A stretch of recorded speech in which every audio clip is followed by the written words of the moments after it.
എന്താ സുനന്ദേ? ഞാൻ ഗോപാലനെ ഒന്ന് കാണാൻ വന്നതാ. എന്താ കാര്യം? എനിക്കൊരു സ്വന്തം ചേട്ടനുണ്ടെങ്കിൽ പറയുന്നത് പോലെ പ്രധാനപ്പെട്ട ചില കാര്യങ്ങൾ പറയാനാണ് ഞാൻ വന്നത്. പറയൂ. അച്ഛൻ കിടപ്പിലാണ്. ബില്ല് മാറിയിട്ടില്ല. എന്റെ വീട് ആകെ തകർന്നു. ഞാൻ അറിഞ്ഞു. എന്റെ വീടിനെ രക്ഷിക്കാൻ ഇനി ഞാൻ മാത്രമേ ഉള്ളൂ. നിനക്ക് എന്ത് ചെയ്യാൻ കഴിയും അനീതി? എഞ്ചിനീയർ ദാസ് എന്നെ വിവാഹം കഴിക്കാൻ ആഗ്രഹിക്കുന്നു. ഞാൻ സമ്മതിച്ചു. ആ ബന്ധം കൊണ്ട് ഒരുപക്ഷെ എന്റെ കുടുംബം രക്ഷപ്പെട്ടേക്കും. നല്ലപോലെ ആലോചിച്ചിട്ടാണോ ഈ തീരുമാനമെടുത്തത്? അയാൾ നല്ലവനല്ല. എനിക്കറിയാം. പക്ഷേ അയാൾ വിചാരിച്ചാൽ എന്റെ കുടുംബത്തെ സൃഷ്ടിക്കാനും സംരക്ഷിക്കാനും കഴിയും. എന്തോ എനിക്ക് തോന്നുന്നില്ല. ഞാൻ പറയുന്ന വിശ്വസിക്കൂ. ഞാൻ ഈ വിവാഹത്തിന് സമ്മതിച്ചത് അച്ഛനും ചിറ്റമ്മയ്ക്കും തീരെ ഇഷ്ടമില്ല. അവർ നിന്നെ സ്നേഹിക്കുന്നത് കൊണ്ട്. ഗോപാലേട്ട, എന്റെ ഈ തീരുമാനത്തിൽ എന്തെങ്കിലും പാളിച്ച പറ്റിപ്പോയാൽ എന്നെ സഹായിക്കുമോ? അനീതി, ചിലപ്പോ അയാളെ നന്നാക്കിയെടുക്കാൻ നിന്റെ നല്ല മനസ്സിന് കഴിഞ്ഞേക്കാം. നിനക്കൊന്ന് വിശ്വസിക്കാം. നീ എനിക്ക് എന്റെ സരോജിനിയെ പോലെയാണ്. എന്റെ സഹായം നിനക്ക് ആവശ്യമുള്ളപ്പോ അത് തീർച്ചയായും ഉണ്ടാവും. മതി, എനിക്ക് തൃപ്തിയായി. ഞാൻ വിവാഹത്തിന് ആരെയും ക്ഷണിക്കുന്നില്ല. പക്ഷേ ചേട്ടനോട് വിവരം പറയണമെന്ന് എനിക്ക് തോന്നി. അതുകൊണ്ടാണ് ഞാൻ വന്നത്. ഞാൻ പോട്ടെ. ദൈവം നിനക്ക് നല്ലത് വരുത്തട്ടെ.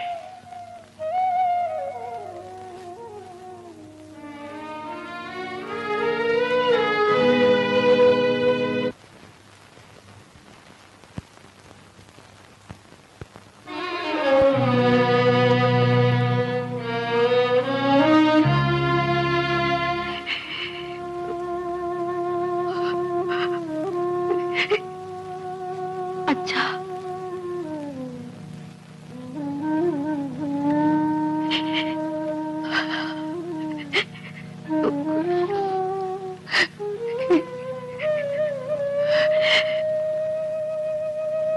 അച്ഛന്റെ ഒരേ ഒരു മകളാണ് ഞാൻ.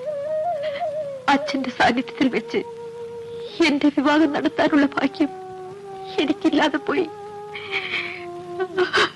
ചേട്ടാ, ഒരു വശം തളർന്നു കിടക്കുന്ന അച്ഛനെ കെട്ടിയെടുത്തോണ്ട് പോകാൻ പറ്റുമോ?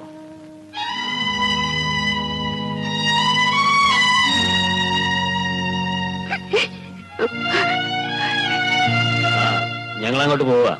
2 ദിവസം കഴിഞ്ഞ് വരാം. പടി. ഞാൻ പോട്ടേച്ചാ.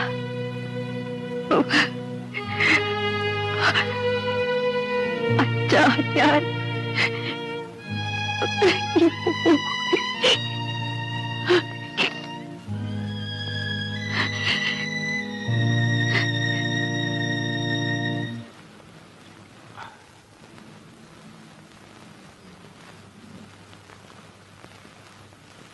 പാൽ. നോ, പാലിനേക്കാൾ വിസ്കിയാണ് എനിക്ക് പ്രിയ. അതവിടെ വെച്ചേക്ക്.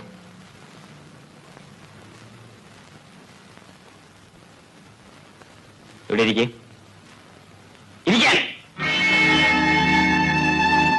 നിനക്ക് എന്തിനാടി ഈ സാരി?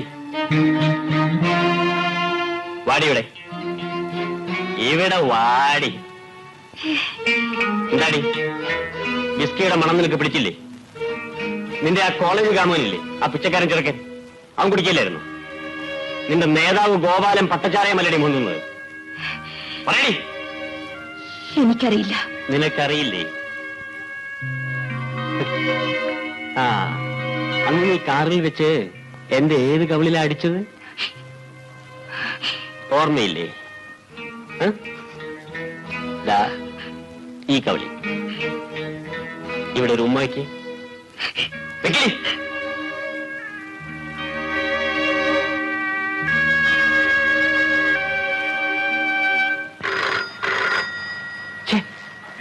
ഇവൻ ആരടാ ഈ സ്വർഗത്തിലെ കട്ടുറുമ്പ്?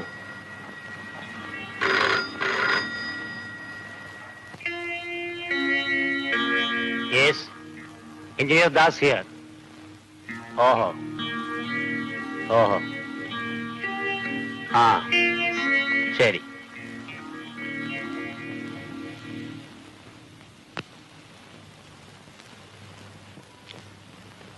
കിടക്ക് കിടക്കേ.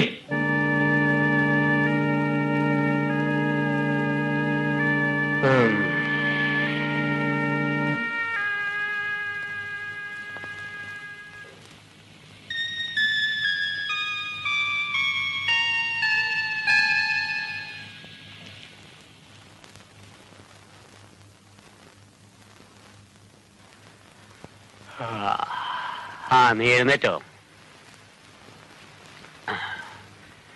ഇന്നലെ രാത്രി ഫോണിൽ വിളിച്ചത് ആരാണെന്നറിയാം? നിന്റെ ചിറ്റമ്മ. രാത്രി നിന്റെ അച്ഛൻ ചത്തുപോയെന്ന്. കളന്ന് കിടന്ന് മനുഷ്യ മെനക്കെടുത്താതെ നേരത്തെ ചത്തത് ഭാഗ്യം. ആ, നീ വേണമെങ്കിൽ പോയിക്കോ. എനിക്കല്പം ജോലിയുണ്ട്. ഞാൻ വരുന്നില്ല. അയ്യോ,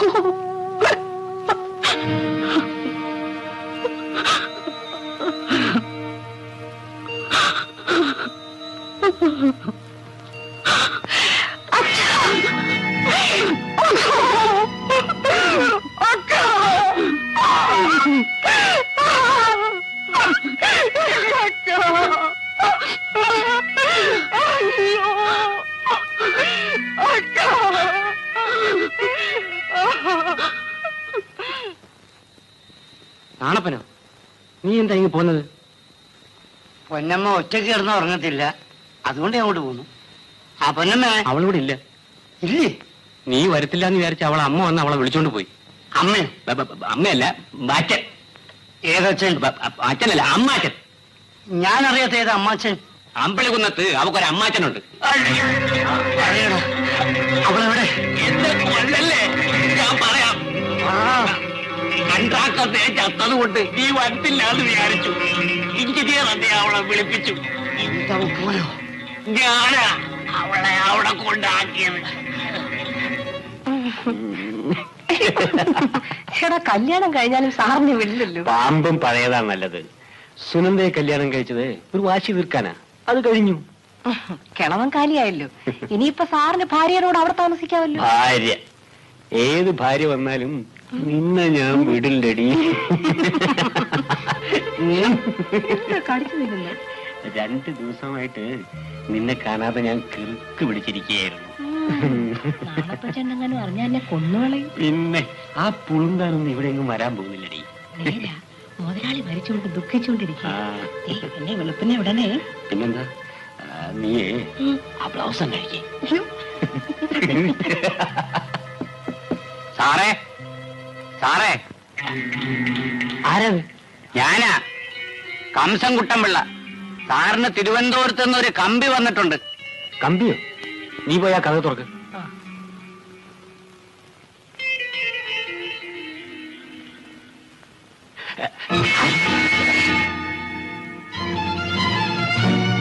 നാളപ്പനോ? അല്ല, ആണപ്പൻ. എടി ശിവ. നിന്നെ തല്ലിയ 2 കൈ നാറും, അതുകൊണ്ട് തല്ലുന്നില്ല. എഞ്ചിനീയർ സാറേ, എത്ര കാലമായി ഈ അക്രമ തുടങ്ങിയിട്ട്? നിങ്ങളൊക്കെ മാന്യന്മാരായതുകൊണ്ട് ആരുടെ പാത്രത്തിൽ വേണമെങ്കിലും കൈയിട്ട് വരാമല്ലോ. സാർ ഇവളോട് പറഞ്ഞതുപോലെ നാണപ്പൻ പുളുന്താനൊന്നുമല്ല കേട്ടോ. ഈ വിഴുപ്പ് കെട്ട് സാർ എന്നെ ചുമന്നു.